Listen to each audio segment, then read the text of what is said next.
Hola a todas las personas que nos ven en este canal. Vamos a darle continuación a la lectura de este libro, El 12º Planeta, escrito por Zecharia Sitchin, ya fallecido en el 2010,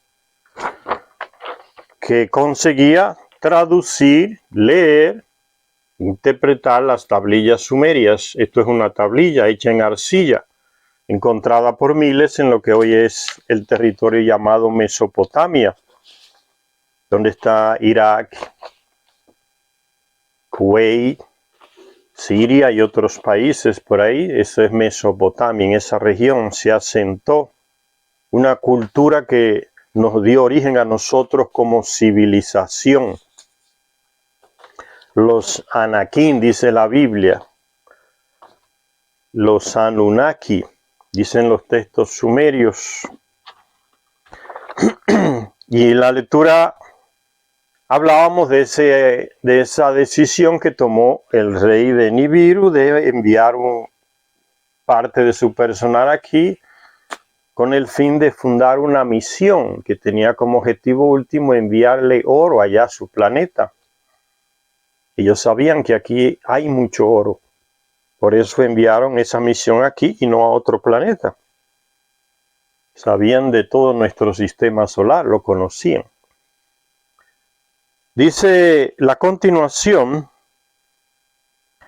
en textos, dibujos antiguos, a las naves de los Nefilín se les llamaba inicialmente barcos celestes.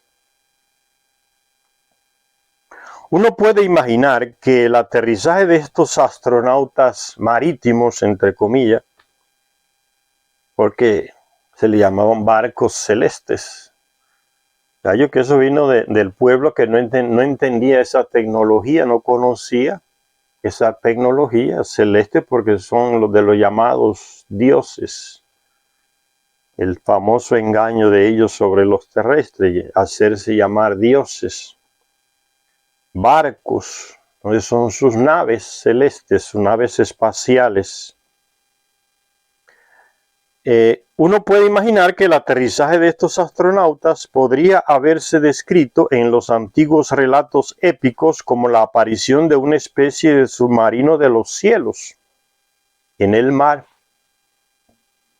del cual emergieron unos hombres pez y desembarcaron. Unos hombres pez y desembarcaron. De hecho, los textos mencionan que algunos de los Abgal, que significa cosmonauta, piloto de nave espacial, que gobernaban las naves espaciales, iban vestidos como un pez.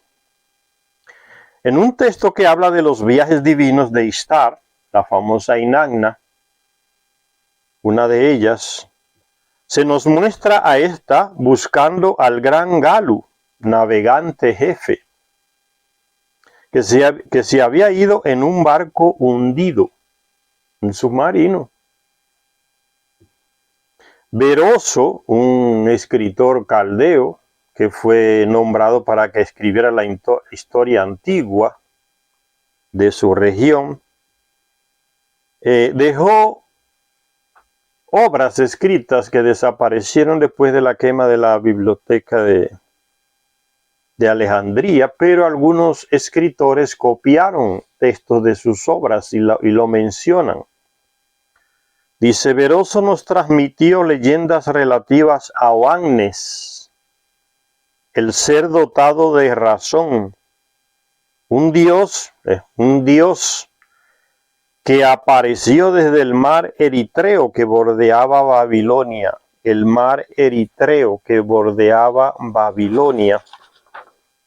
Apareció desde el mar Eritreo. Puede ser el mar Rojo o el Golfo Pérsico. De ahí que es el mar Rojo, porque ahí está Eritrea, cerca en África, ¿no? Aquí está Eritrea. Aquí está, sí, Eritrea, aquí al lado, aquí está Eritrea por acá. Entonces se supone que fue lo que hoy le llamamos el Mar Rojo.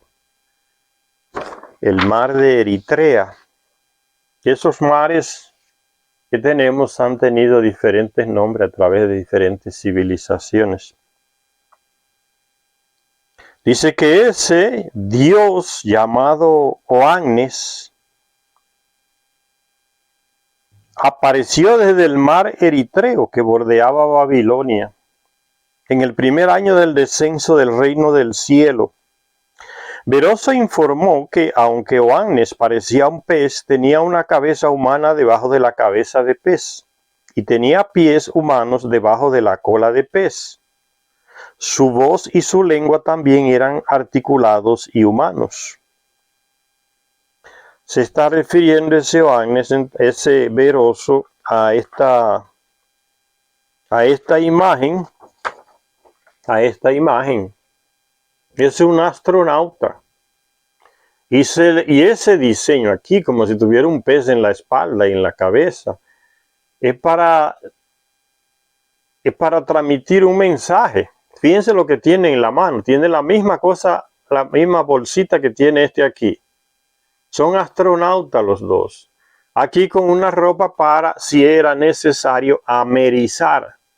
Se colocaba algún imprevisto, aparecía algún imprevisto y tenían que amerizar, descender en el agua. Entonces estaban preparados con ropa para el mar, para el agua. Y aquí se le ve con rostro de águila, cara de águila y alas, para decirnos que podían volar como las águilas, remontarse. Eran astronautas. Y eso es lo que Beroso dice. Parece que Beroso está hablando de esta imagen que él vio. Parecía pez, pero se le ve la cara, se le ven los brazos, se le ven las piernas, que era simplemente un traje. No es que eran hombres peces o hombres águilas, eran astronautas.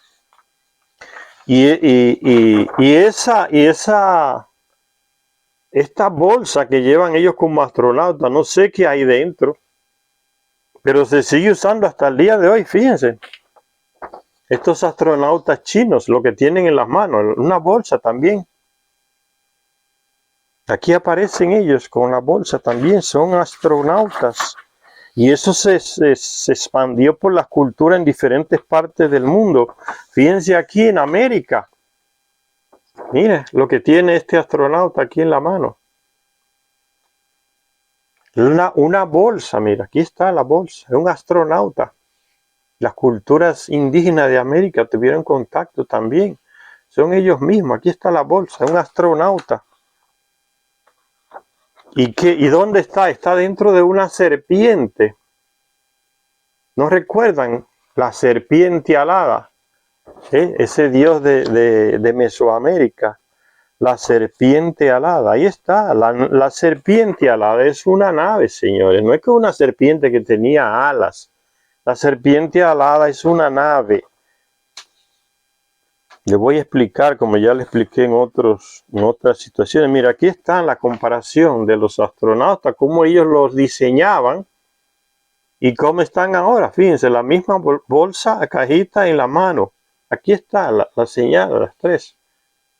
No es que eran hombres alados, es que podían volar. Es para una imagen para decirnos que podían volar, remontarse en el cielo. Entonces, como les decía de la serpiente alada, aquí está, mira. ¿Qué es lo que está aquí? Mira la serpiente aquí rodeando al hombre. ¿Ves? Aquí está la cabeza de la serpiente. Es una nave. ¿Qué hay dentro de la nave? Un astronauta. Aquí está con la bolsa en la mano de nuevo. Fíjense aquí. Entonces la serpiente alada es una imagen para decirnos, esas naves se elevan y van dejando una estela de humo que se va distorsionando con el viento y parece una serpiente. Y la nave es la cabeza de la serpiente. Simplemente es eso, tan fácil de entender, pero que muchos escritores complican. Las serpientes no volaban, no eran tampoco dragones que vuelan. Se refiere a astronautas. Entonces la serpiente alada ellos la representaban así, ¿ves? Dentro de la serpiente. Es la nave de uno de ellos que al remontarse dejaba esa estela de humo atrás y parecía como una serpiente que iba por el cielo. Porque el viento va deformando la estela directa que deja de humo y la va convirtiendo como una especie con ondulaciones, como una serpiente. Eso era la serpiente emplumada, la serpiente alada, que en Mesoamérica se le llamaba a ese dios, simplemente era uno de ellos, con una nave. Y entonces Beroso se refiere a esa imagen. Oannes. Oannes, no hay duda de que era Ea o Enki, que fue el primero que llegó de allá y realmente amerizó, descendió en el agua, no en la tierra, amerizó. Entonces parece que, como dice Zecharia Sitchin, los Anunnakis tenían esa previsión. Al llegar ya cerca del descenso, el lugar de descenso, se colocaban esas ropas ahí en Mesopotamia, en el Océano Índico, donde descendían con sus naves y se preparaban por si sucedía algo imprevisto y caían en el agua, tenían que nadar, ya estaban preparados con ropa para eso. El traje de pez era eso. Entonces no significa que era como está así, con un traje encima y un pez, simplemente para decirnos que si tenían ese tipo de ropa especial para estar en el agua, si sucedía algo imprevisto. Los tres historiadores griegos a través de los cuales sabemos lo que Beroso escribió, tres escritores griegos que leyeron las obras de Beroso antes de que se quemara la biblioteca de Alejandría, mencionan textos de Beroso. Los tres historiadores griegos a través de los cuales sabemos lo que Beroso escribió, decían que estos hombres pez divinos, llamados dioses, entre comillas, estos hombres pez divinos aparecían periódicamente. Llegaban a la costa desde el mar Eritreo, la masa de agua que conocemos ahora como el mar Arábico, la parte occidental del Océano Índico, el mar Arábico. Desde ahí llegaron. ¿Por qué amerizaban los Nefilín o Anakim o Anunnaki en el Océano Índico? ¿Por qué amerizaban aquí, en el Océano Índico, aquí debajo? ¿Por qué amerizaban aquí, en el Océano Índico, aquí? Y los asentamientos estaban aquí, por acá. Ellos amerizaban aquí, en el Índico, ni entraban al Golfo Pérsico. Amerizaban aquí y los asentamientos estaban a 200 y tantos kilómetros por acá, por lo que hoy es Irak. ¿Por qué? Porque cuando ellos llegaron, ese terreno aquí estaba seco, era pantanoso. El agua se había retirado hacia acá, hacia el Índico. Entonces descendían aquí porque llegaron en la mitad de una edad glacial, donde todo el sur del planeta estaba congelándose y entonces el agua se retira porque se convierte en hielo. Entonces este terreno aquí estaba todo, era pantanoso, el agua se había retirado hacia acá. Pasó esa época, llegó el diluvio, volvió a tomar todo este territorio el agua y se formó el Golfo Pérsico. Era por eso. Sigue diciendo la lectura, ¿por qué amerizaban los Nefilín en el Océano Índico a cientos de kilómetros del lugar elegido en Mesopotamia, en vez de en el Golfo Pérsico? Lo que le estoy explicando con la hoja, que está mucho más cerca. Las crónicas antiguas confirman indirectamente nuestra conclusión de que los primeros aterrizajes tuvieron lugar durante el segundo periodo glacial. Por eso, cuando el Golfo Pérsico de hoy no era un mar, sino una gran extensión de tierras pantanosas y lagos poco profundos en los cuales era imposible el amerizaje, lo que les mostré en una mitad de una era de hielo. Entonces todo se había retirado y el mar hecho hielo se retiró y quedaba ese pantano que llegaba hasta la tierra firme, donde ellos fundaron la primera ciudad llamada Eridu. Dice, después de descender en el mar Arábico, Los primeros seres inteligentes en la Tierra, eso es lo que dice Zecharia Sitchin, los primeros seres inteligentes en la Tierra, pero se han encontrado, y eso fue 450,000 años atrás, ni 1,000,000 de años todavía, pero se encontró un cráneo en España de una mujer normal como una mujer actual, y ¿saben cuántos años se le declaró a ese cráneo de esa mujer? 50 millones de años. Entonces los arqueólogos están todos confundidos, no se explican. ¿Y qué quiere decir eso? Que existía una civilización millones de años antes de que llegaran los Nefilim o Anunnaki o Anakim aquí a la Tierra. Llegaron 450,000 años atrás. Entonces ya existían seres humanos. Y ya han existido otras humanidades que desaparecieron. ¿Dónde fueron? No sabemos. Algunos registros dicen que unos se fueron a Orión, la constelación de Orión, porque tenían tecnología para fabricar naves espaciales. Hay registro de eso. Aquí en el continente americano se ha encontrado. Y hay registros y pruebas de que dentro de la Tierra hay civilizaciones mucho más avanzadas que nosotros, que tienen naves y lo que se le dice hoy platillos voladores. Varias personas han entrado y han vuelto de allá.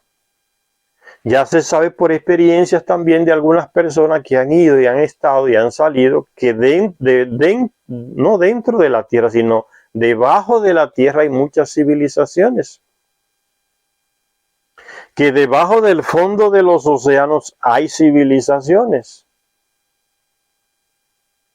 Entonces el mundo nuestro es tan grande, tan misterioso, tiene tantas cosas que uno ni se imagina. ¿Por qué? Porque nosotros aquí en la superficie de la Tierra, esta civilización, somos los últimos que hemos llegado a este planeta. Fuimos creados por esas personas que llegaron aquí hace 450,000 años y miles de años después crearon a esta humanidad de la que formamos parte y que está aquí está en la superficie. Entonces Zecharia Sitchin dice, los primeros seres inteligentes, porque él no tiene esa información. Murió en el 2010, pero ya en ese año existían libros que hablan de que la Tierra es hueca. Y que gente que entraron y visitaron y salieron y dieron testimonio, está escrito. Hay libros escritos de gente que entró dentro de la Tierra, en el hueco, por el polo sur y por el polo norte. Y eso de que llaman de polo no existe. Se demostró que no existe. Porque lo que hay es un agujero en el norte y otro agujero en el sur. Se entra por el norte, hay ríos que entran por el norte y salen por el sur, en la Antártida. Y ese viaje se hizo. Hay gente que lo hizo y salió vivo y contó. Pero son gente que vive en civilizaciones dentro de la Tierra. Y hay otras que están debajo de la Tierra. Entonces Zecharia Sitchin no tiene esa información y si la tiene, no cree en ella. Porque aquí está diciendo que los primeros seres inteligentes en la Tierra llegaron 450,000 años acá. Y entonces, ¿qué haría él cuando le dijeron, mira, aquí hay un cráneo de una mujer, como una mujer actual, que tiene 50 millones de años? Se quedaría con la boca abierta. Tendría que revisar esta teoría de que los primeros seres inteligentes en la Tierra fueron los Anunnaki. No fueron. Después de descender en el mar Arábico, los primeros seres inteligentes en la Tierra, dice Zecharia Sitchin, se trasladaron a Mesopotamia. Descendieron en el mar Arábico, o sea, el océano Índico. Descendieron aquí en el océano Índico y subieron a los lugares pantanosos y fundaron sus primeras ciudades por aquí, Mesopotamia. El mar Arábico. Después, y allí al filo de los pantanos establecieron su primer asentamiento en nuestro planeta. Le llamaron Eridu o Eridu, no tiene acento, Eridu, que significa casa construida en la lejanía, porque vinieron de su planeta, están lejos de su planeta, es lógico. Y por eso dice Charles Sitchin, ¿qué nombre más apropiado? Hogar en la casa construida en la lejanía. Hasta el día de hoy la palabra persa ordu significa campamento, ¿ves? En referencia a aquella primera construcción que ellos levantaron ahí en lo que hoy es en las orillas del Golfo Pérsico. Hoy es Irak. La palabra ordu significa campamento hasta el día de hoy en persa, en el idioma persa. Es una palabra cuyo significado ha echado raíces en todos los idiomas. A la poblada tierra se le llama Erde en alemán, Erda en antiguo alto alemán, Jord en islandés, Hord en danés, Airta en gótico, Erte en inglés medio. Y volviendo geográficamente en el tiempo, tierra se dice en inglés, Arata o Eredes en arameo, Erde o Erz en kurdo y Erez en hebreo. En Eridu, ahora Zecharia Sitchin le coloca acento en Eridu, en el sur de Mesopotamia, los Nefilín establecieron la estación Tierra 1, un solitario puesto avanzado en un planeta medio congelado, porque ya se les dijo, llegó en la mitad de una edad de hielo. Dice, ¿y por qué dice Zecharia Sitchin aquí estación Tierra 1? Porque después de miles de años de estar aquí, extrayendo oro y enviándolo a Nibiru, ellos decidieron crear una segunda misión en el planeta Marte, una misión de paso. Llevaban el oro desde aquí hasta Marte en naves pequeñas y de Marte lo colocaban en naves más grandes y iban directo a Nibiru. Entonces esa sería la estación 2. Por eso Zecharia Sitchin dice aquí Tierra estación 1. Los textos sumerios confirmados por las posteriores traducciones acadias hacen una relación de asentamientos originales o ciudades de los Nefilín en el orden en el que se fundaron. Incluso se nos dice que a Dios siempre entre comillas, siempre que ustedes escuchen Dios o dioses aquí en estos libros y con relación a los sumerios, colócanlo siempre entre comillas, porque nunca fueron dioses. El terrestre los alababa y les pedía y los buscaba como dioses, mas ellos no eran dioses, eran personas de otro planeta que le enseñaron engañosamente a los terrestres a que le llamaran dioses por los privilegios que le cayeron encima, presentándose como tales, pero nacían, crecían y morían como nosotros, solo que tienen un ciclo de vida más largo que el de nosotros. Entonces, porque así se entienden mejor estos textos y estas historias, que esto no es fantasía, esto no es mitología, son hechos históricos de nuestra civilización, cómo se originó, dónde, por quiénes. Porque si se meten esa idea de Dios que le mete la religión en la cabeza, no van a entender estos textos sumerios, más antiguos que los textos antiguos de la Biblia, del Antiguo Testamento. Dice que esos textos antiguos sumerios confirman el orden en que se fundaron esas primeras ciudades de ellos. Incluso se nos dice que a qué Dios se puso al cargo de cada uno de estos asentamientos, a qué Dios, qué personaje de ellos se le encargó tal o cual ciudad para que la comandara. Un texto sumerio que se cree que fue el original del acadio, las tablillas del diluvio, Dice lo siguiente al respecto de 5 de las primeras 7 ciudades que fundaron los Anunnaki, Anakim o los que llegaron del 12º planeta. Dice ese texto, llamado en acadio las tablillas del diluvio. Después de que el reino fuera bajado desde el cielo, después de que la sublime corona, el trono del reino, fuera bajado desde el cielo, bajó desde el cielo, fue ese sistema monárquico que es el que impera ya en Nibiru. Hay un rey para el planeta entero. Ellos trajeron ese sistema monárquico aquí en la Tierra y lo implantaron y se continúa hasta el día de hoy. Hace poco murió uno de ellos, la reina de Inglaterra. Ya son reliquias de la Edad Media los reinos actuales. Dice, después de que el reino fuera bajado desde el cielo, después de que la sublime corona, el trono del reino, fuera bajado desde el cielo, él perfeccionó los procedimientos, las divinas ordenanzas, fundó 5 ciudades en lugares puros, les dio sus nombres, las dispuso como centros. Fueron ellos que inventaron ese lenguaje que hoy llamamos de religioso, de lo puro y lo impuro, y se lo enseñaron a los terrestres. Se le enseñaron a sus castas, o sea, personas que ellos seleccionaron para que administraran sus residencias, y que los terrestres le llamaban de templos, y ahí fundaron esos grupos de personas, le daban unas instrucciones, unos conocimientos astronómicos, matemáticos, de rituales.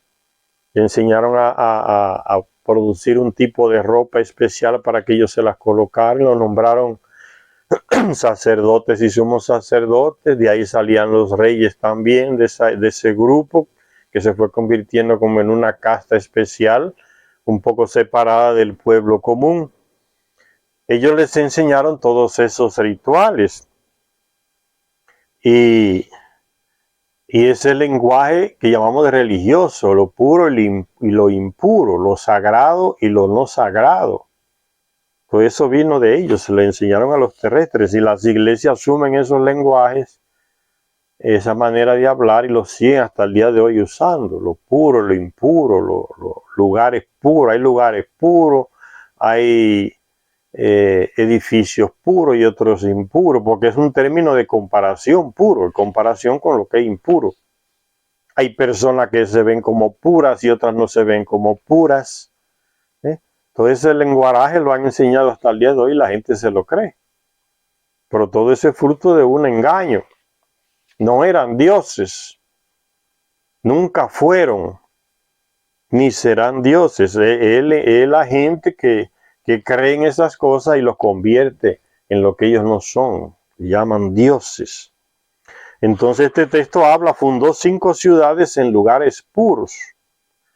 Les dio sus nombres, las dispuso como centros, centros administrativos.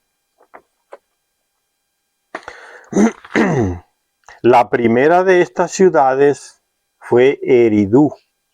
Se la dio a Nudimmud, el líder. Ese era Ea o Enki, Eannes. La segunda fue Batibira, se la dio a un tal Nuhib. La tercera fue Larak, se la dio a Pabilsac. Son nombres de ellos, de esas personas que vinieron del 12º planeta. La cuarta llamada Sikpar se la dio al héroe Utu. La quinta llamada Shurupak se la dio a Sud. Son ciudades todas que fueron fundadas en lo que hoy llamamos la región de Mesopotamia. Aquí están. Todas estas ciudades fueron fundadas por ellos en medio del río Tigris y Éufrates, y a los lados también en la región que hoy llamamos Mesopotamia. Ahí fue que amerizaron y fundaron esas primeras ciudades, que todas fueron destruidas por el gran diluvio cuando terminó la era glacial. Recuérdense que ellos llegaron en la mitad de una glaciación, de una edad de hielo. Entonces, cuando terminó de deshielar todo ese hielo en la Antártida produjo una ola enorme de kilómetros de altura que barrió la tierra, llamada en la Biblia el diluvio universal. Entonces todas estas ciudades, la mayoría de ellas tuvieron que ser reconstruidas de nuevo cuando todo ese territorio emergió otra vez debajo del lodo, de la lama ahí, y se secó y reconstruyeron muchas de esas ciudades usando los mismos planos y en los mismos lugares donde habían estado las anteriores, que fueron destruidas por el diluvio. Dice, el nombre del Dios que bajó del reino desde el cielo planificó el asentamiento de Eridú y de 4 ciudades más y nombró a sus gobernadores o comandantes.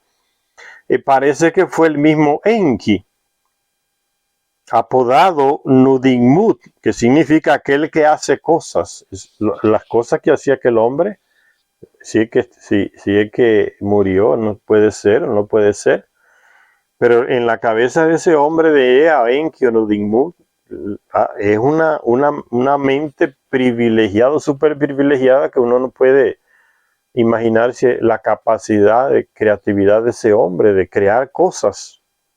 El que hace cosas, un científico, no hay manera de definirla, porque vienen de otra cultura que tiene millones y millones de años más avanzada que nosotros, a nivel tecnológico, a nivel todo.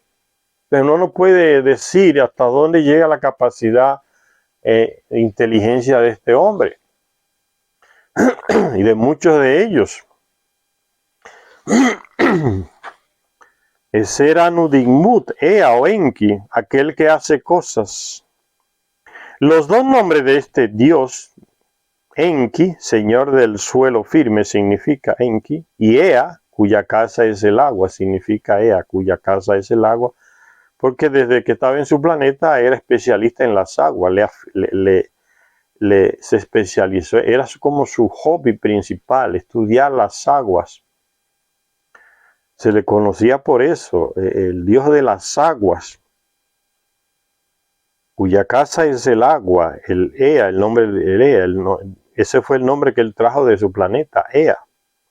Eran de los más apropiados. Eridú, que quedó como centro de culto y sede del poder de Enki a lo largo de toda la historia de Mesopotamia, se construyó sobre un terreno elevado artificialmente por encima de las aguas pantanosas.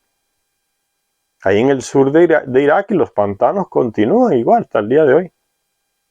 Las evidencias se encuentran en un texto llamado El mito de Enki y Eridú. Esos benditos europeos estadounidenses siempre llamándole mito a lo que no entienden. Todo lo que se encontró en Mesopotamia, todos esos textos en tablillas que hablan de astronomía, pero de la astronomía más profunda, señores, que al día de hoy no ha podido ser superada, esa astronomía del que hablan esas tablillas sumerias.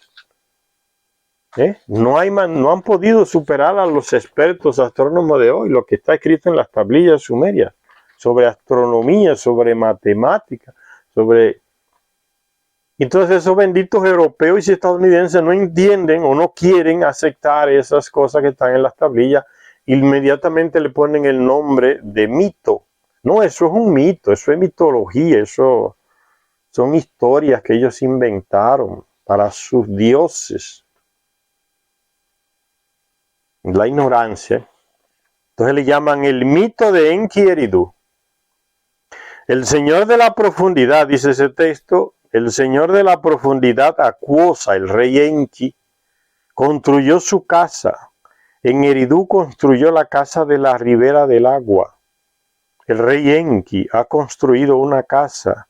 Eridú, como una montaña, ha elevado desde la tierra. En un buen lugar la ha construido. El texto habla entonces de esa casa que mandó levantar Enki. Aquí dice que Enki construyó. Es que ese lenguaje se pasó a través de la historia y sigue hasta el día de hoy.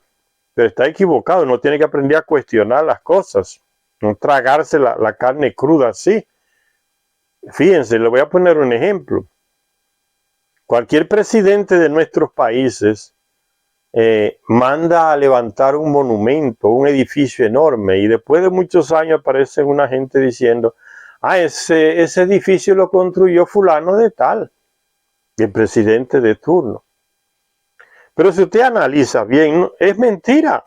El tipo no sabe nada, no sabe nada de arquitectura, de levantar edificios, de geometría, nada, de geología, no sabía nada. ¿Y qué fue entonces lo que pasó? Que como es lo que sucede siempre.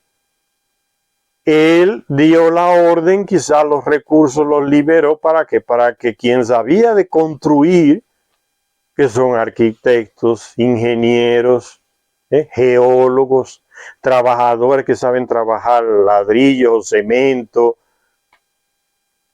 que saben hacer mezcla, que saben untar varillas con varilla.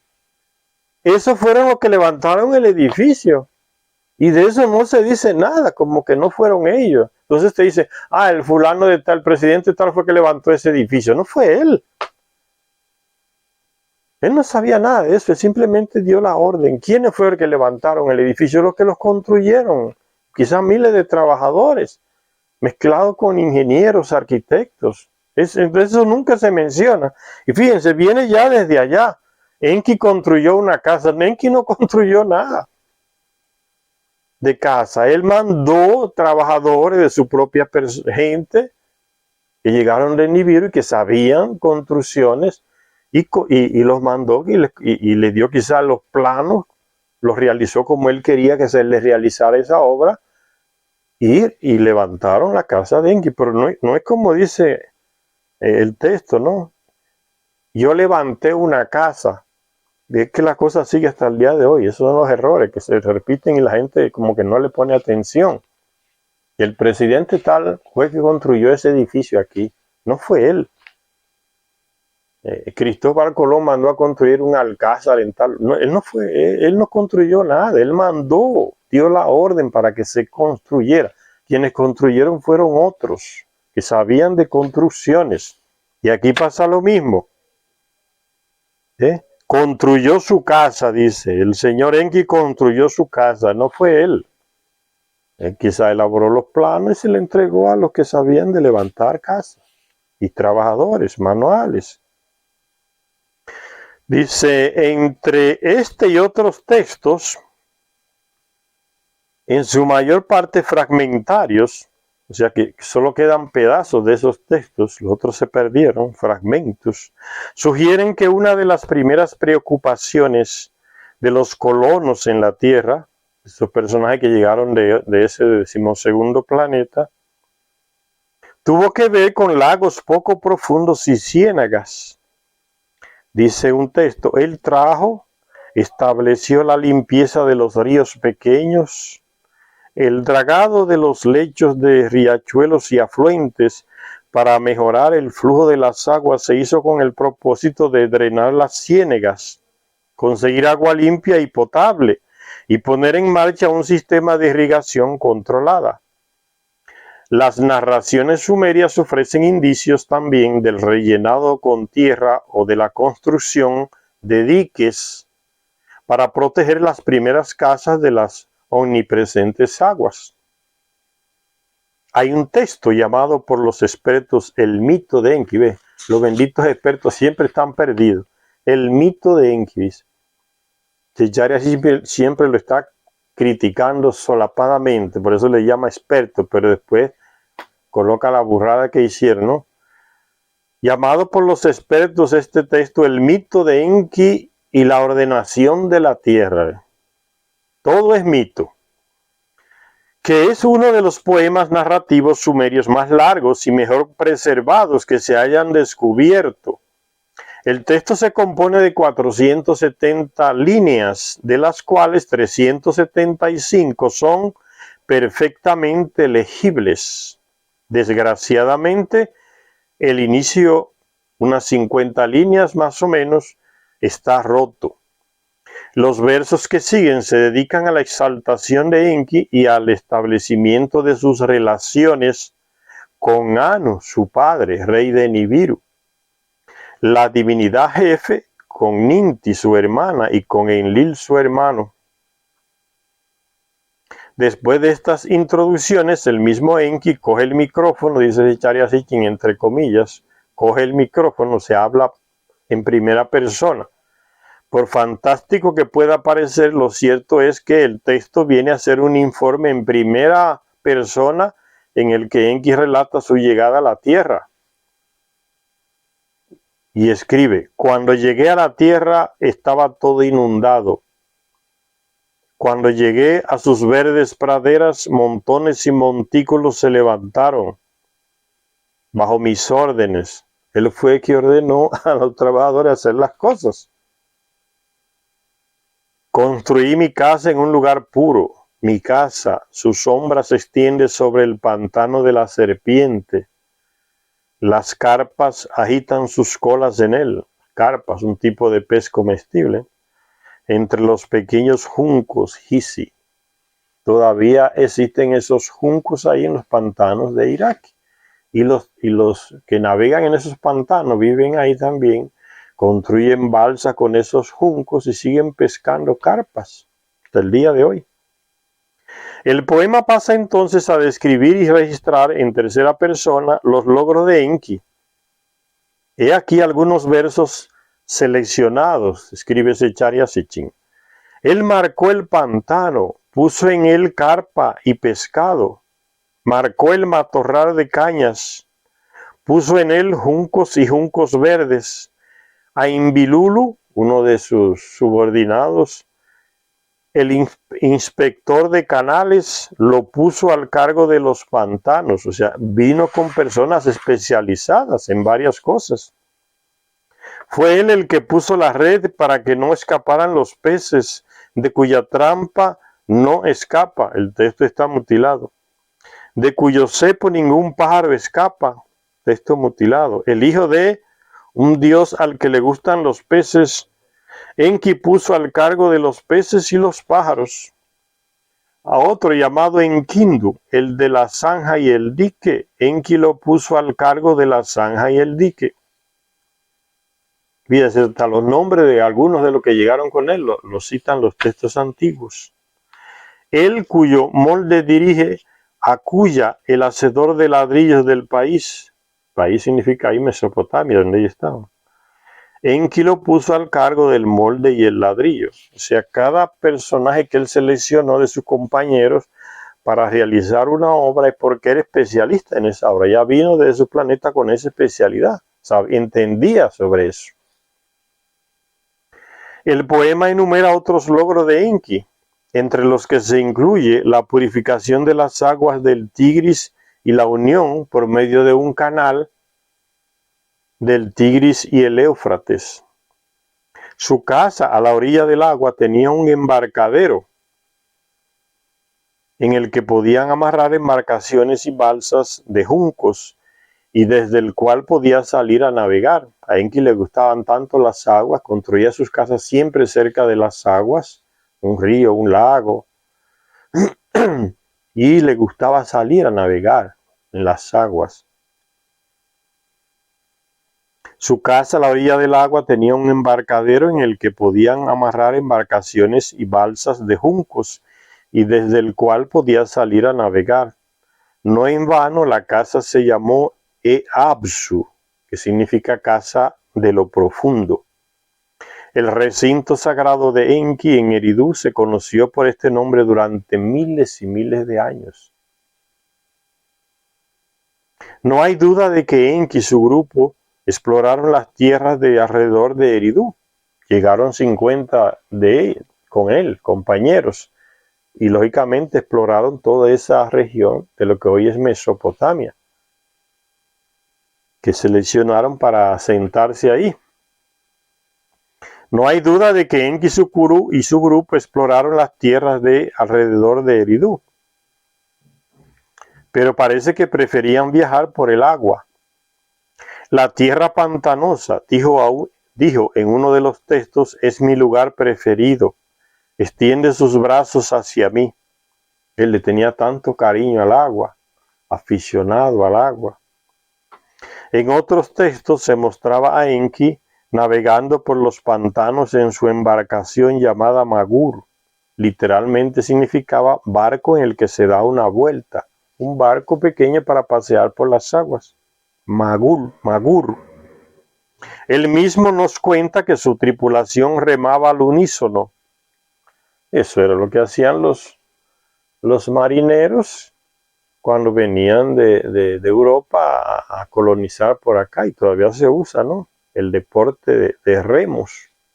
Se rema al unísono para avanzar más rápido, controlar la velocidad.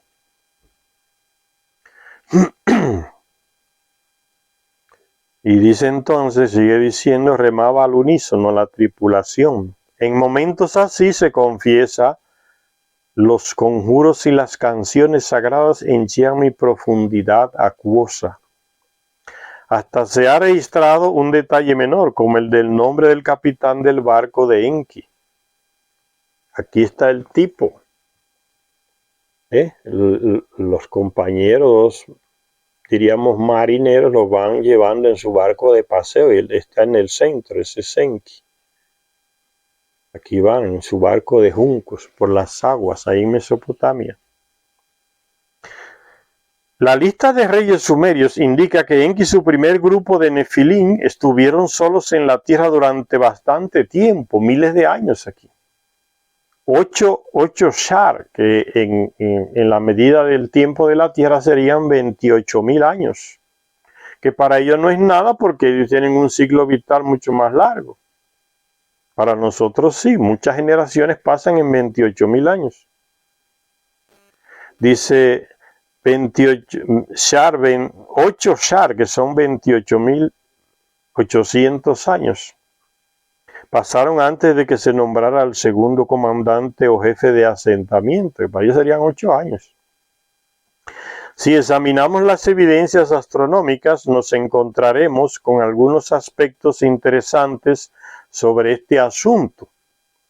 Los expertos, dice Zecharia Sitchin, los expertos se han mostrado un tanto desconcertados ante la aparente confusión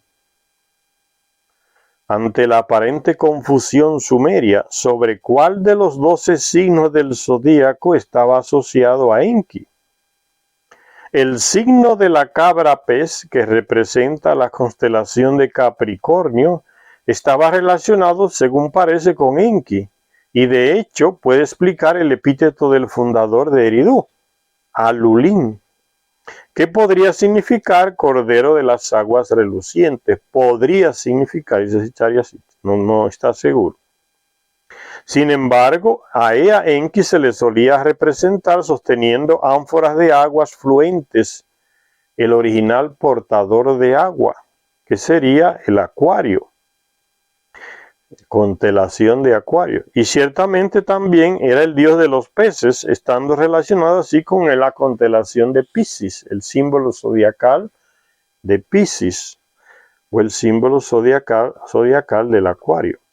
A los astrónomos les resulta difícil explicar cómo los antiguos observadores del cielo pudieron ver en un grupo de estrellas el contorno de, digamos, unos peces o de un acarreador de agua, de un guerrero, etc.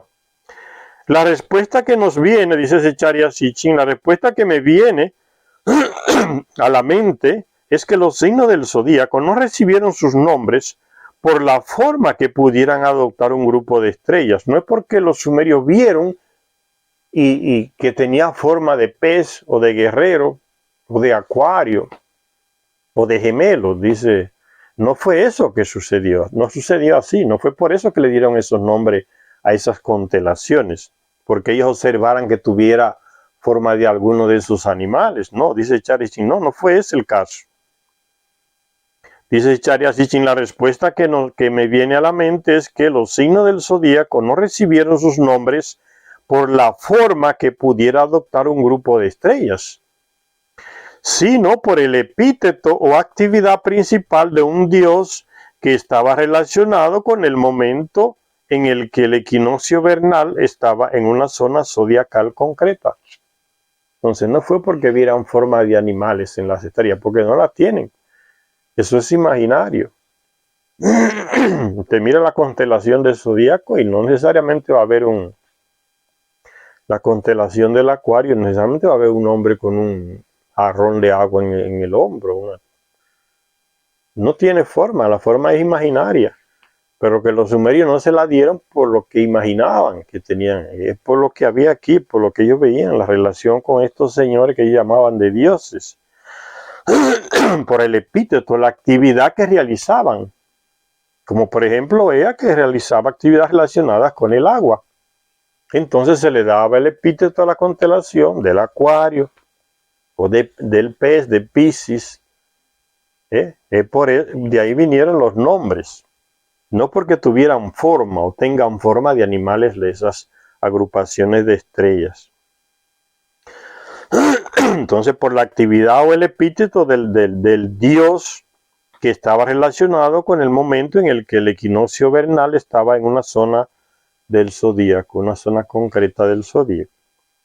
Si Enki llegó a la Tierra, como creemos, a finales de una era de Piscis, presenció un cambio procesional a Acuario y permaneció durante un gran año, 25.920 años, hasta el comienzo de una era de Capricornio. Entonces, Enki fue ciertamente el único mando en la Tierra durante esos supuestos 28.000 años, 28.800 años. Recuérdense lo que les dije, el ciclo de vida de ellos es diferente al de nosotros. Lo que es un año para nosotros, para ellos es un día. Entonces, el año de Nibiru tiene 3.600 años aquí en la Tierra. Por eso ellos duran tanto tiempo, permanecen vivos, porque tienen su ciclo de vida está relacionado con las órbitas de su planeta. Cada 3.600 años Nibiru pasa en nuestro Sol y regresa otra vez al espacio profundo. Entonces, esa órbita de ese planeta está relacionada, conectada con el reloj biológico de las personas que viven en el planeta.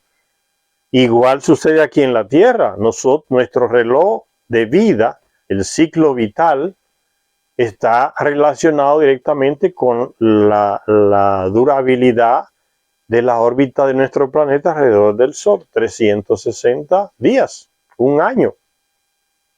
Entonces, 8 vueltas de nuestro planeta alrededor del Sol son 8 años, 80 vueltas, 80 años que tenemos encima del cuerpo. Así es que se relaciona, por eso hay que verlo así. Por eso dice Charya Sitchin, le resulta difícil a los astrónomos y a los expertos como saber todas estas cosas que nosotros hoy las sabemos, porque Charya Sitchin las explica en un lenguaje sencillo y fácil de entender, pura astronomía. El lapso de tiempo del que se habla nos confirma también, o sea, los 28.800 años que él reinó ahí en Eridu, nos confirma también en la idea de que los Nefilim llegaron a la Tierra en mitad de una era glacial. El duro trabajo de levantar, o sea, se iba derritiendo el hielo, ya estaba por la mitad del fin de la era glacial. Ahí fue que llegaron. El duro trabajo de levantamiento de diques y de excavación de canales comenzó cuando las condiciones climáticas aún eran severas. Pero a los pocos shar de su aterrizaje, para ellos son pocos shar, para nosotros son miles de años. A los pocos shar de su aterrizaje, el periodo glacial comenzó a ceder terreno ante un clima más cálido y lluvioso, hacia alrededor de 430.000 años. Fue entonces cuando los Nefilim decidieron trasladarse tierra adentro y expandir sus asentamientos. Y así los Anunnaki, o los Nefilim de base, nombraron al segundo comandante de Eridu, llamado Al-Algar, que significa el que trajo descanso en tiempo de lluvia. Pero mientras Enki estaba afrontando las adversidades de un pionero en la tierra, Anu y su otro hijo Enlil estaban observando los movimientos desde el 12º planeta. Había una comunicación constante interplanetaria. Fíjense la tecnología de estos señores. No se puede ni comparar el avance tecnológico de ellos con el de nosotros. Apenas estamos dando pasitos de recién nacidos, de bebés. Dice que mientras Enki estaba aquí afrontando las situaciones por miles de años, de haber llegado como pionero y comenzar todo desde cero, desde el 12º planeta, su padre Anu y su medio hermano Enlil, medio hermano de Enki, hijo de Anu, llamado Enlil, estaban observando los movimientos desde su planeta. Los textos mesopotámicos dejan claro que el que estaba realmente al cargo de la misión Tierra era Enlil, y tan pronto como se tomó la decisión de seguir adelante en la misión, Enlil descendió a la Tierra. Vino desde el planeta Nibiru. Para él se construyó Enkidunu, que significa Enki cava profundo, una base o asentamiento especial llamado Larsa. Una ciudad llamada Larsa se construyó para Enlil cuando vino a asumir el mando. Cuando Enki se hizo cargo personalmente de la plaza, se le apodó Alin, el carnero, coincidiendo con la era de la constelación zodiacal de Aries, ¿ve? Es de ahí que salen los nombres de las estrellas, constelaciones, de lo que hacían aquí esos señores, y para honrarlos se le daba el nombre de ellos, el carnero, el que le gustan los peces, el acuario, y así, pero no es que las estrellas tenían forma o tienen forma de animales, no tiene nada que ver con eso. Se refería a las personas que estaban aquí, la actividad que tenían, con el tiempo que habían asumido el poder. Por eso la constelación del Toro se relaciona con Enlil, porque parece que fue en esa época que llegó y se le relaciona entonces, se le honró con ese nombre a esa constelación de estrellas, pero no era porque, o no es porque esa estrella tiene forma de toro. Dice, Enlil llegó a la Tierra y desde el Larsa procedió a levantar un centro de control de la misión. La fundación del Larsa, donde inició su trabajo Enlil como comandante en jefe aquí, la fundación del Larsa dio inicio a una nueva fase en la colonización de la Tierra por parte de los Nefilim. Aquello marcó la decisión de proceder con los trabajos para los cuales habían venido a la Tierra, algo que precisaba del envío a nuestro planeta de más mano de obra. No existían los terrestres todavía. Por lo menos los terrestres refiriéndose a nosotros, porque como ya les dije, existían otras civilizaciones dentro de la Tierra, tal vez, o debajo de la Tierra. Entonces ellos necesitaban mano de obra. ¿Y cuál era la mano de obra que ellos podían tener en esa época? Que no habían creado genéticamente al terrestre aquí de la superficie del planeta. Pues esa mano de obra eran Anunnaki que iban y venían, se turnaban por grupos. Uno llegaba a un grupo, duraba un tiempo aquí, se iba y volvía a otro grupo. La mano de obra eran ellos mismos, personas de allá que eran traídas y llevadas. Esa era mano de obra.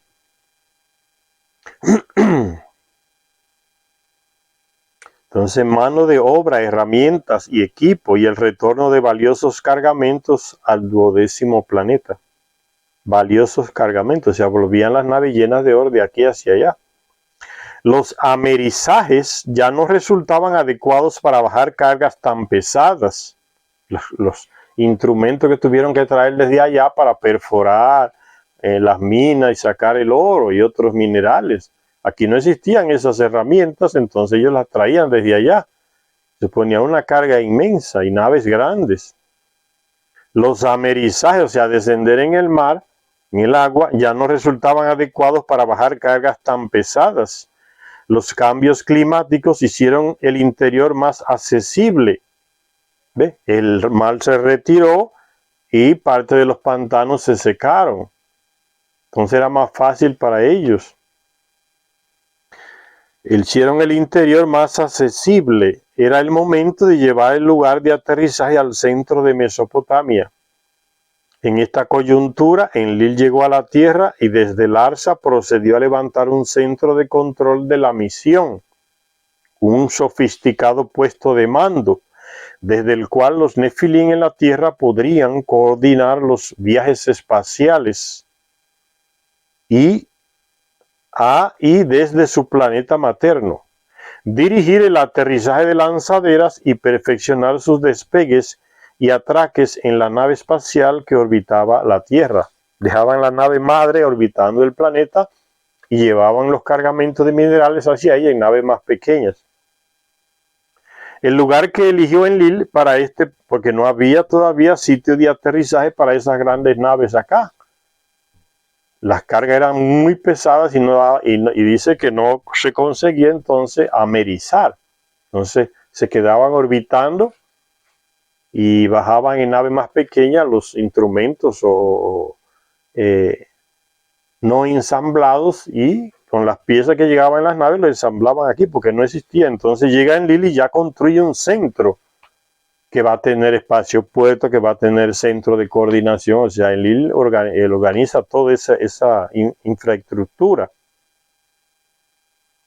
Dice, en Larsa procedió a levantar un centro de control de la misión, un sofisticado puesto de mando, desde el cual los Nefilim en la Tierra podrían coordinar los viajes espaciales a y desde su planeta materno, dirigir el aterrizaje de lanzaderas y perfeccionar sus despegues y atraques en la nave espacial que orbitaba la Tierra. El lugar que eligió Enlil para este propósito, conocido durante milenios, por miles de años, fue Nippur. Fue llamado por él Nibruki. Enlil le llamó Nibruki, que significa el cruce de la tierra. Recordemos, dice Zecharia Sitchin, que al punto celeste de mayor proximidad del 12º planeta a la Tierra se le llamó lugar celeste del cruce. O sea, el lugar más cerca de la Tierra por el que pasa Nibiru cada vez que entra en nuestro sistema solar es el lugar donde él impactó con el planeta Tiamat y lo partió en 2 pedazos y lanzó la parte que se convirtió en el planeta Tierra a la órbita que hoy tiene el planeta Tierra. Y él siguió pasando por el lugar de la colisión.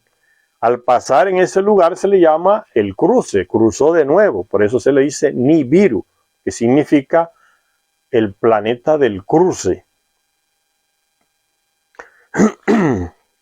Dice allí entonces en Nibruki, con el cruce de la Tierra, allí estableció Enlil el Duranki, o sea, el enlace cielo y tierra, esa construcción donde estaban todos esos instrumentos sofisticados con los que él se comunicaba con su planeta.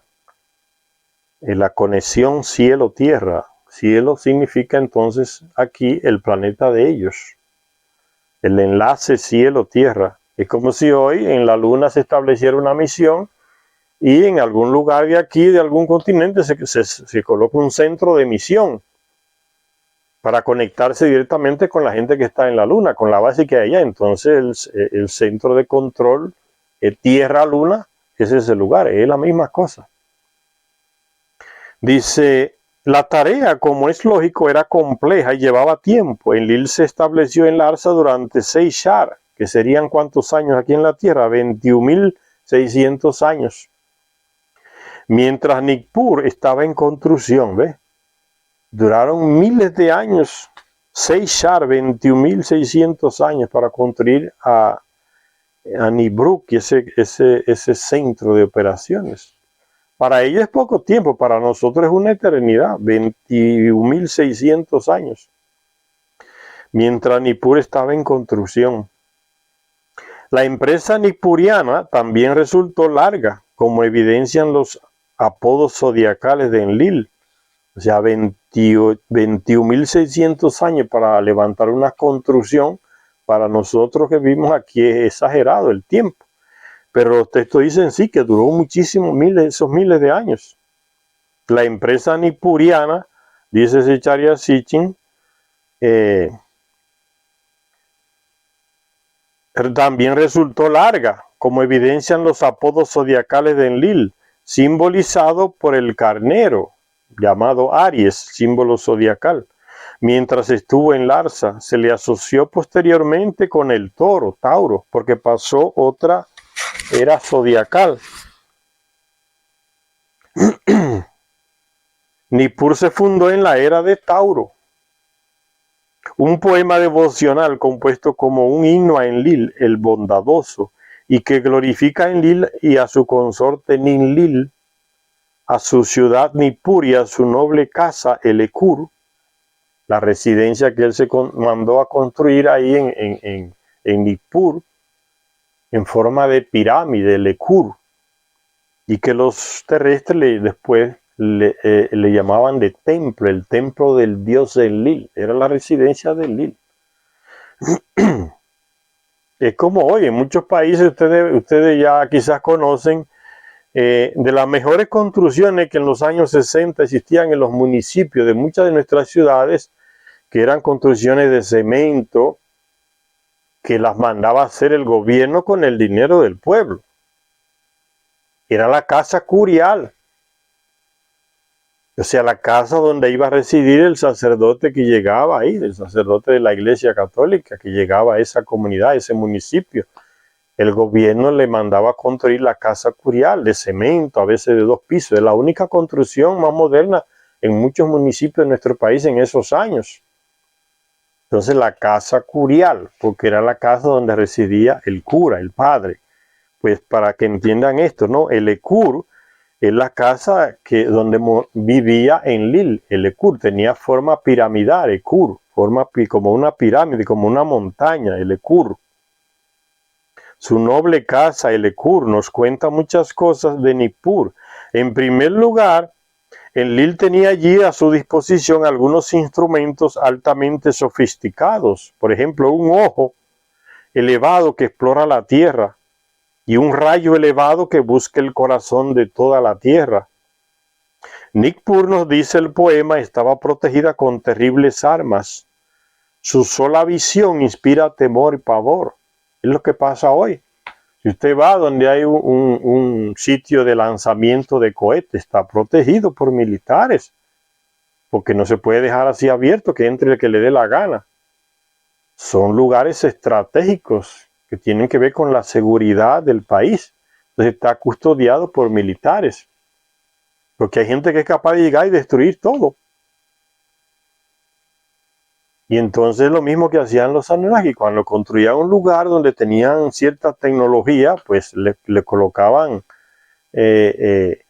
robots que ellos hacían, cyborgs que ellos hacían, máquinas que disparaban y que mataban para proteger los lugares, tenían esa tecnología para hacerlo.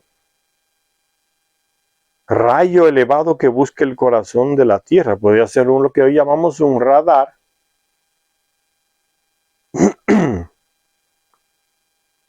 Terribles armas, dice que tenía entonces, estaban protegiendo ese lugar. Hoy colocamos una verja eléctrica en algunos lugares para protegerla, pues es la misma cosa, parecida. Dice, sola visión de estas armas inspiraba temor y pavor. Desde su exterior no se puede acercar ningún dios poderoso, ¿ve? Ningún otro de ellos podía entrar allá sin autorización de Enlil. Eran lugares prohibidos. Sí, pero era entre ellos, que es lo mismo que pasa hoy. Entre nosotros, el gobierno y los militares hacen su lugar donde los civiles no pueden entrar. Y es lo mismo que pasa, y es entre nosotros. Dice, su brazo era una vasta red y en medio de ella se agazapaba un pájaro de paso veloz. Un pájaro de cuya mano no podía escapar el malvado, algún robot que lanzaba rayos. Dice Zecharia Sitchin, se pregunta Zecharia Sitchin, ¿acaso estaba protegido el lugar con un rayo de la muerte, con un campo de energía eléctrica? Había en el centro una plataforma para helicópteros, un pájaro, porque dice pájaro, un rayo elevado, un ojo que observaba todo, un pájaro de paso veloz había en esas instalaciones. Entonces Charles dice, se pregunta, ¿serían helicópteros? Un pájaro tan rápido que uno no podía escapar a su alcance.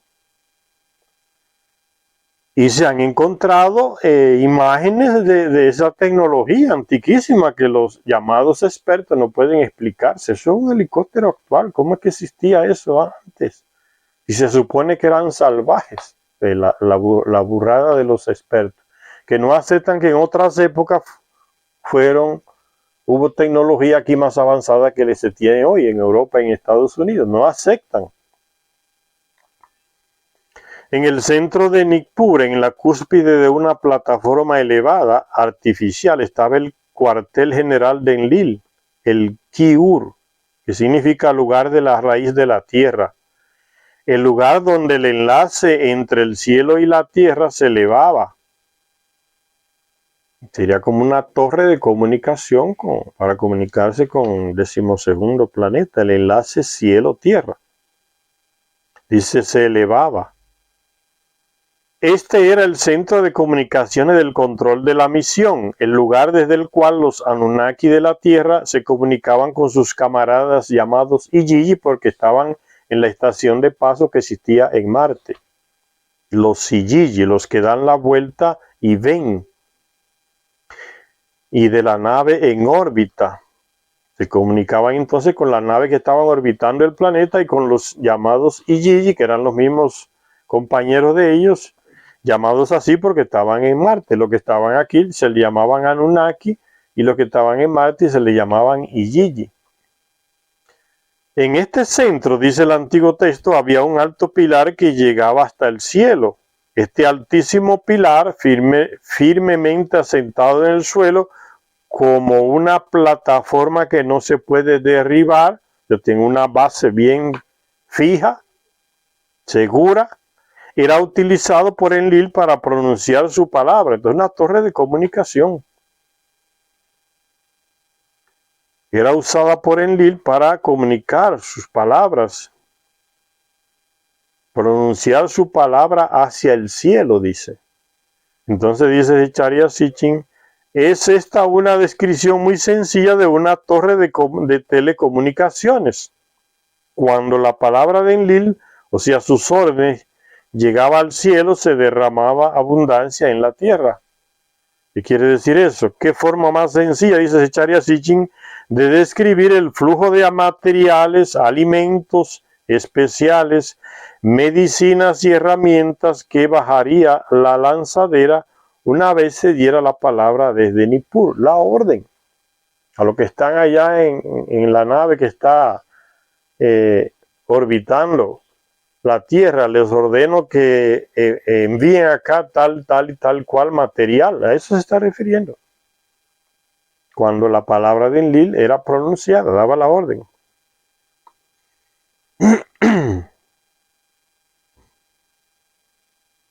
En este centro de control, sobre una plataforma elevada, la noble elevada casa de Enlil, había una misteriosa cámara llamada Dirga.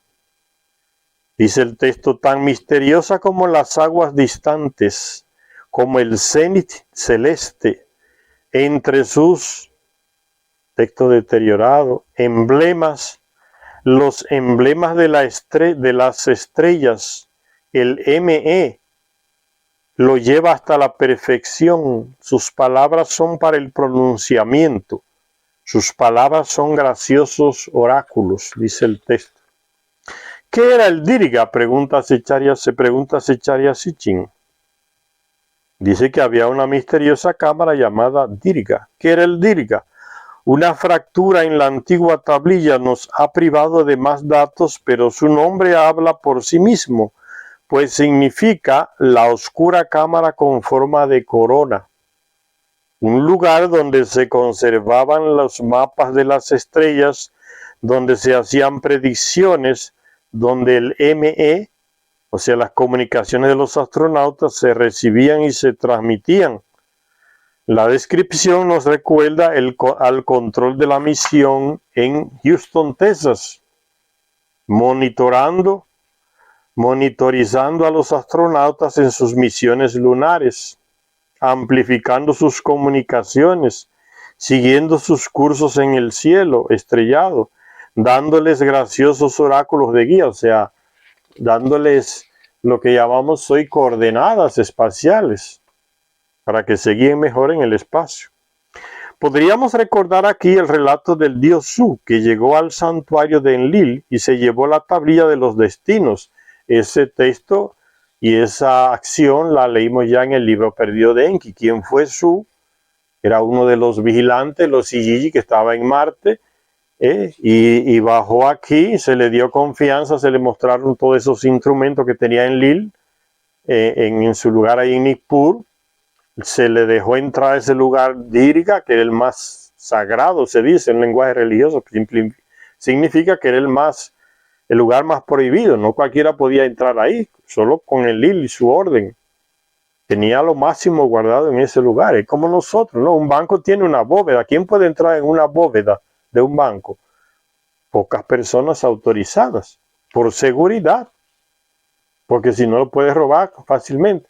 Y a Su se le dio esa permisión, ese permiso de entrar en ese lugar, porque Enlil confiaba en él. Era comandante de los Igigi en Marte. Ese Su, que en el libro de Enki se le llama Ansu, que comandaba ya a los Igigi en Marte. Entonces él bajó a la tierra y tenía esas intenciones de tomar el comando aquí, destronar a Enlil. ¿Y qué hizo? Cuando Enlil se descuidó, le dio la confianza, el tipo entró ahí en el Dingir, que era el lugar más secreto, y se robó ese instrumento y todo lo que suponía, y se lo llevó, y se atrincheró allá en el centro, en el espacio puerto, y amenazó con destruir todo si no lo dejaban comandar aquí en la tierra. Y hubo que buscar, el hijo de Enlil se ofreció, el llamado Ninurta, y luchó contra Ansu y lo venció. Y fue condenado a morir y Ninurta ejecutó la sentencia de muerte. Ese era el llamado, aquí se le está diciendo el dios Su, que llegó al santuario de Enlil, pues santuario de Enlil, como si fuera una cosa religiosa, no tiene nada que ver con eso. Que simplemente era el local más seguro, la habitación o la cámara donde estaban las cosas, los instrumentos que solo Enlil podía entrar y ver y administrar. Por eso se dice entonces al santuario de Enlil, en lenguaje religioso.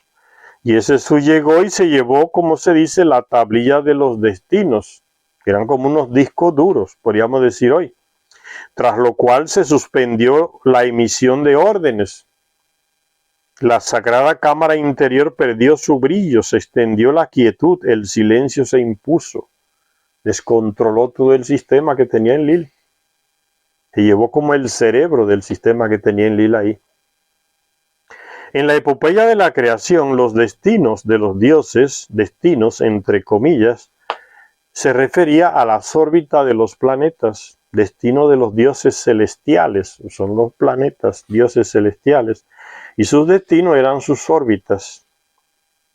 Sería razonable suponer que la tablilla de los destinos, que resultaba tan vital para las funciones del centro de control de la misión de Enlil, controlara también las órbitas y los planes de vuelo de las naves espaciales que mantenían el enlace entre el cielo y la tierra.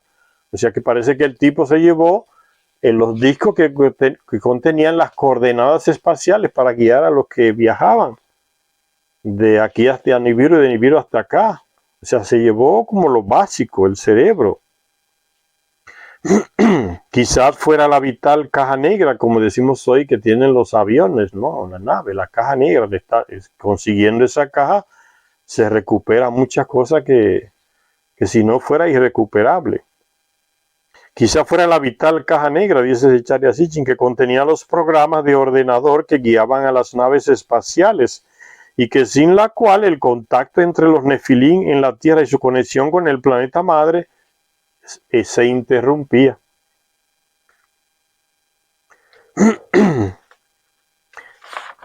La mayoría de los expertos toma el nombre de Enlil como señor del viento, lo cual encaja con la teoría de que los antiguos personificaban los elementos de la naturaleza y asignaban a un dios la responsabilidad de los vientos y las tormentas, o sea, personificaban los fenómenos naturales, ¿no?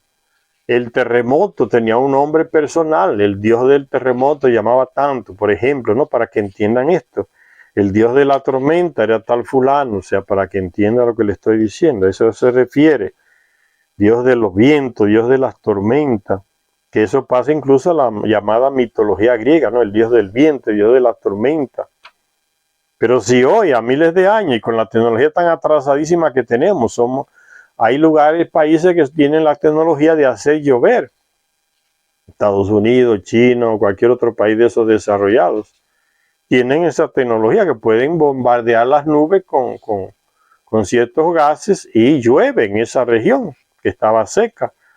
Pues imagínense eso que se haga para los indígenas que viven en un tiempo muy atrasado a nivel tecnológico, que aparezca un hombre que sea capaz de controlar esa tecnología y les dice que él puede hacer llover y actúe con su tecnología y bombardee las nubes y haga llover. ¿Qué van a decir los indígenas? O las personas en cualquier lugar de interior que no saben nada de eso, va a decir, este es el Dios de la lluvia. Hizo llover, como dijo mismo. Entonces algo así parecido. Personificaban esos fenómenos entonces. Asignaban a un Dios la responsabilidad de los vientos y las tormentas.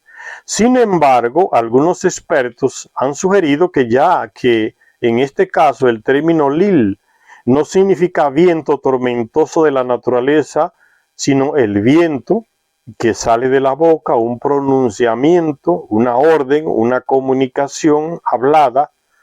Una vez más, los arcaicos pictogramas sumerios del término En, concretamente tal como se le aplicaba a Enlil, y del término Lil, arrojan luz sobre el tema, pues lo que vemos es una estructura con una alta torre de antenas que se eleva de ella, así como un artilugio que se parece mucho a las redes de un radar gigante de los que se construyen hoy para capturar y emitir señales.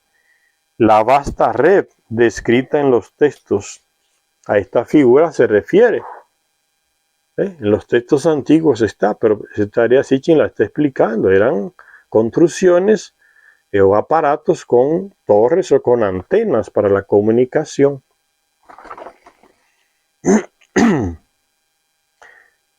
En Bactivira, otra ciudad ahí de Mesopotamia, fundada por ellos, ciudad antediluviana, como centro industrial, porque se llevaban los minerales ahí para ser industrializados, purificados y después llevados en las naves de ellos. Bactivira se llamaba, había un centro de fundición, ahí se le enseñó a los terrestres también, a algunos de ellos, la mineralogía, o sea, la fundición de minerales. Fundada Bactivira como centro industrial, Enlil puso al mando a su hijo Nagnar Sin, que fue el primer hijo que él tuvo aquí en la tierra con una de las mujeres que vinieron de allá de su planeta. Nagnar Sin. Los textos hablan de él en la lista de las ciudades como de Nujik, el del cielo nocturno. Ahí, según creemos, nacieron los gemelos Inanna y Istar. Inanna, llamada Istar, y Utu, llamado de Shamash, eran gemelos y eran hijos de Nagnar Sin. Un acontecimiento señalado por asociar a su padre Nagnar con la siguiente constelación zodiacal de Géminis, o sea, los dos gemelos fueron honrados con ese símbolo zodiacal, con esa constelación que se le llamó entonces la constelación de los gemelos. Como Dios entrenado en cohetería a Shamash o Utu, se le asignó la constelación Hir, que significa tanto cohete como la pinza del cangrejo, o cáncer, seguido por Istar o Inanna y el león, Leo, sobre cuyo lomo se la solía representar a Inanna encima del lomo de un león. Vamos a parar la lectura por aquí, señores. Gracias a todos los que nos ven, para que no se haga muy largo el vídeo. Y esperamos que estas informaciones con una profundidad tremenda a nivel de astronomía, de información astronómica, le sigamos sacando provecho. Gracias a todos y a todas las que nos ven.